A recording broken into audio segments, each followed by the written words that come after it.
Welcome to today's presentation. So once again, my name is Obalind, and in this presentation, I'm going to be talking about Fragnet, time impact analysis, as well as delay analysis.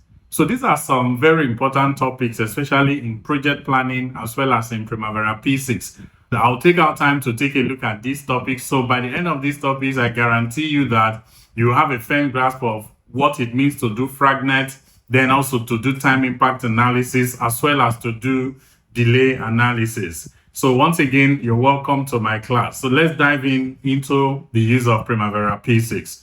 Okay, I'm going to be using a very simple schedule for the purpose of this particular illustration. Yeah, this is the schedule I'm going to be using for the purpose of this illustration.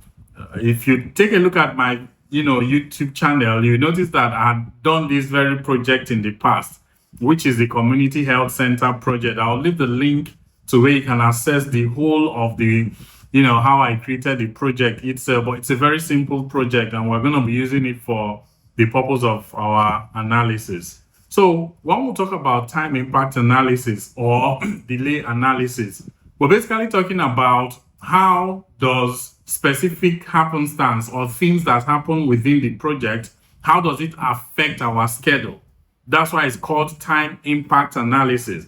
So let's say, for example, you have a project and there was a delay in procurement. So at the end of that particular delay, or you want to be able to determine how does that particular delay affect the overall project duration. And so to be able to do that, you can do what we call time impact analysis. Sometimes it's called delay analysis because you also want to be able to determine how that specific delay may have affected the overall project duration. So for you to do that, obviously you need to have your schedule, which is why we're using the Community Health Center project for the purpose of this, our illustration. Now, one of the very first things you need to do is you need to create what we call Fragnet. Fragnet simply means fragmented networks. And that is where you're going to be putting all your delays or all the things that happen within the project that would arguably affect the duration of the project itself.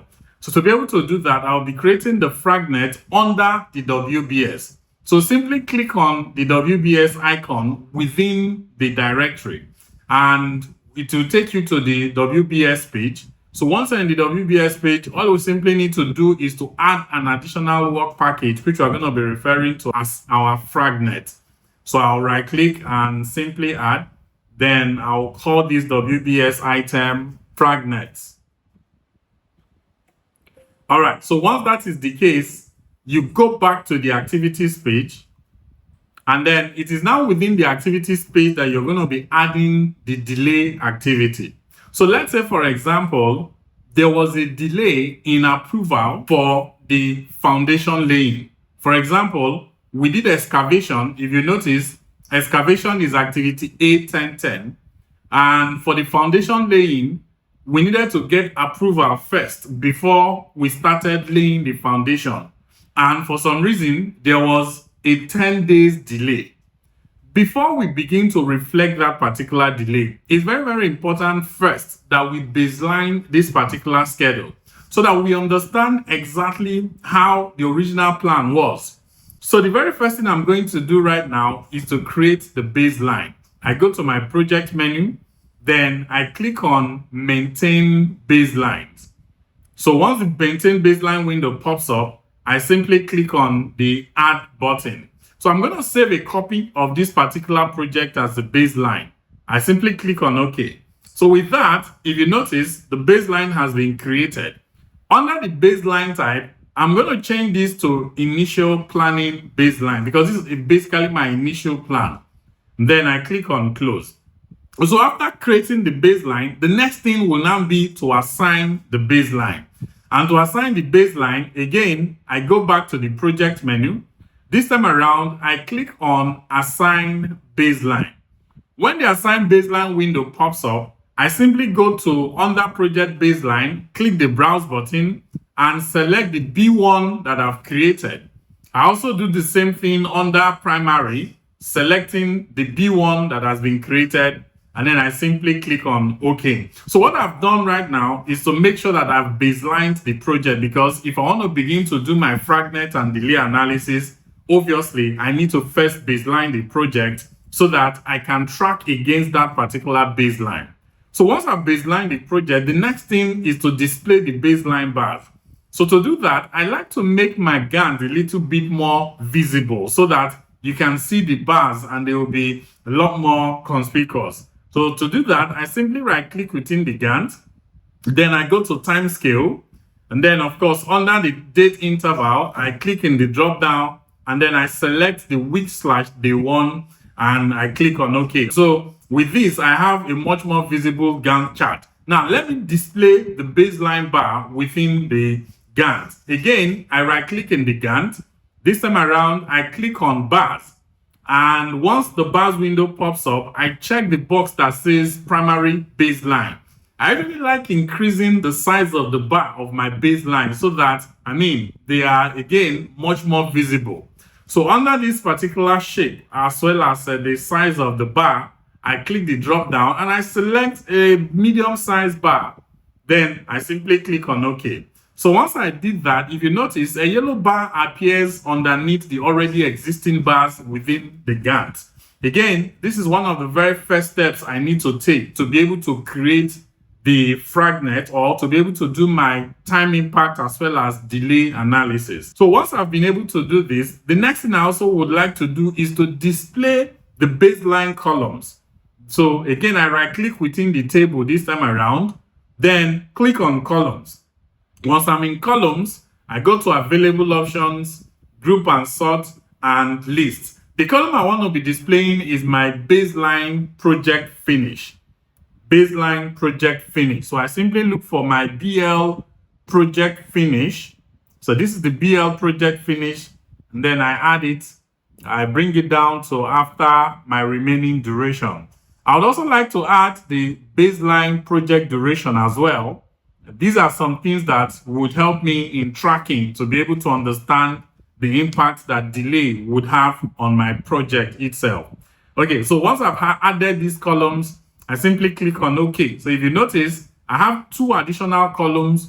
One is the baseline finish, which shows that this particular project that we baselined is going to be finishing on the 28th of April, 2026. And the baseline project duration is showing 47, meaning that the original plan for this particular project, it is estimated that the project will take 47 days. Good. So remember, we have already created a Fragnet work package within the WBS. Let's now create the delay activity. So remember, the scenario we're using is that there was a delay in the foundation laying approval, a 10 days delay. So we want to determine the impact that that particular 10 days delay would have on this particular schedule, and that's exactly what we're about to do. So to do that, I'm going to create the delay activity under the Fragnet. Remember, I'm in the activities page right now. So I'll simply right click on the Fragnet and click on the add button. So this will add a new activity for me. And here I'll type in approval, or let me call it foundation approval delay.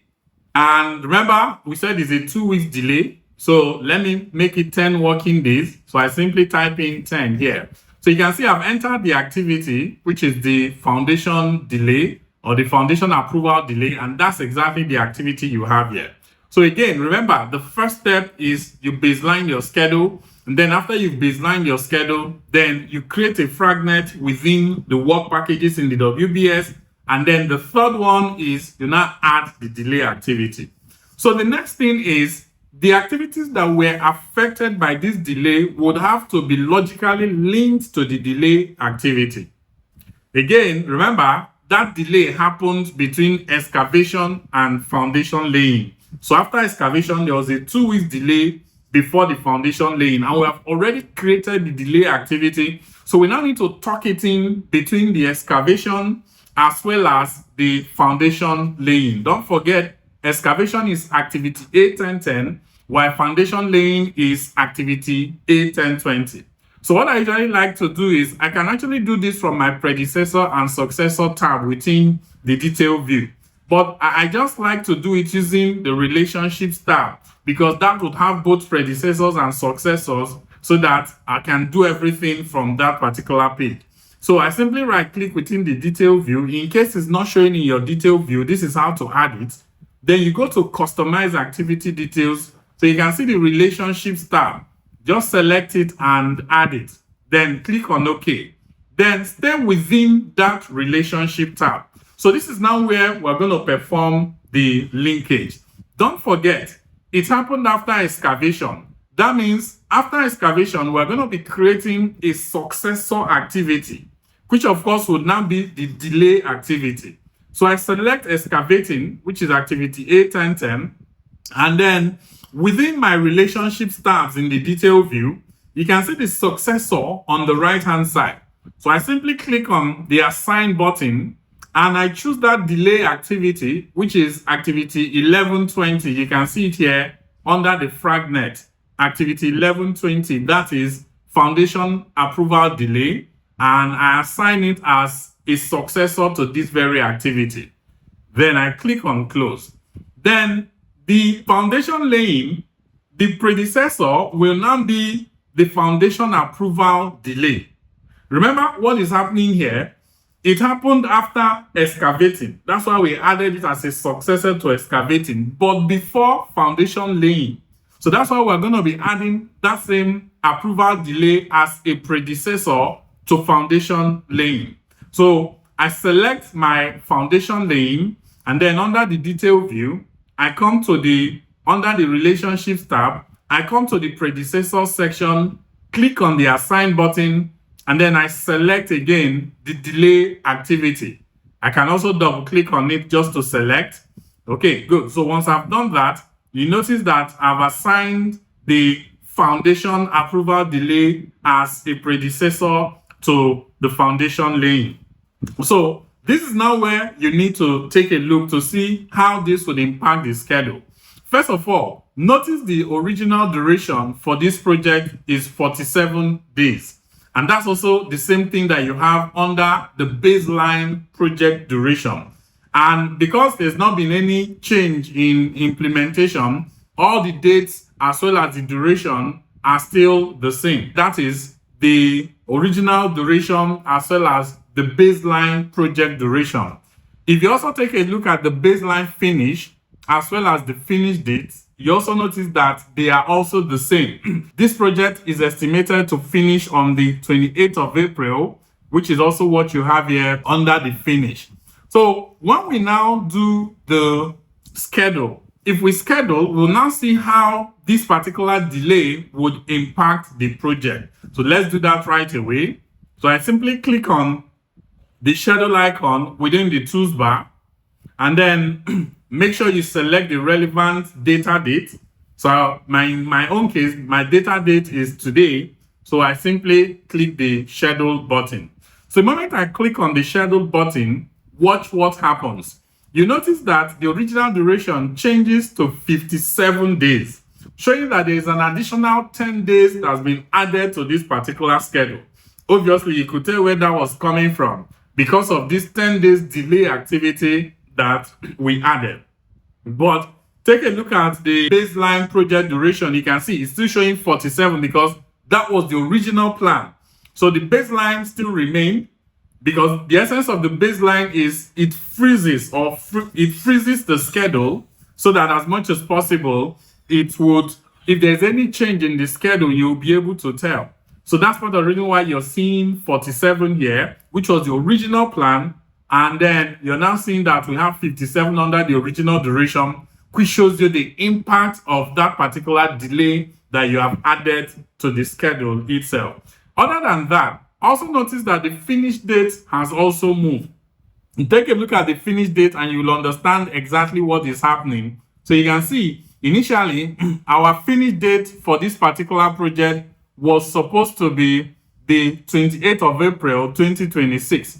But once we have done the delay analysis, if you notice, it is now showing that the project is now going to finish on the 12th of May 2026. So these are ways you can actually see the impact that this particular analysis has had on your schedule itself. Again, notice that the finish date for a lot of the activities also change. For example, if you take a look at the activities from foundation laying, you can see, let me put the finish date and the baseline finish date side by side. So you see what I am talking about. Good. So you notice that you can see the original finish date, the baseline finish date for this activity, which is foundation laying, was supposed to be on the 10th of March.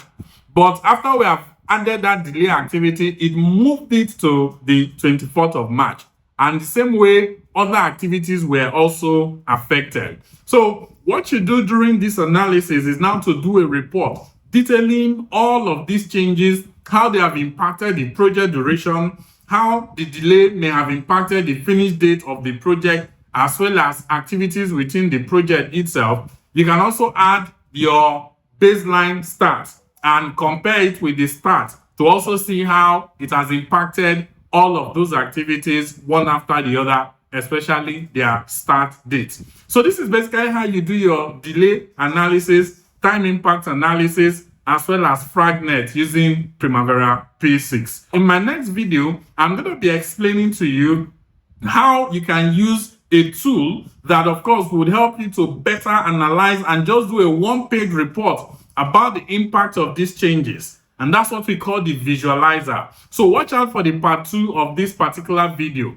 And if you take a look at my channel, you're going to see all the other videos I make every week on Primavera P6. And of course, if you're looking at building your capacity in use of Primavera P6 as well as being a project planner, you can also decide to sign up for any of our courses or any of our packages.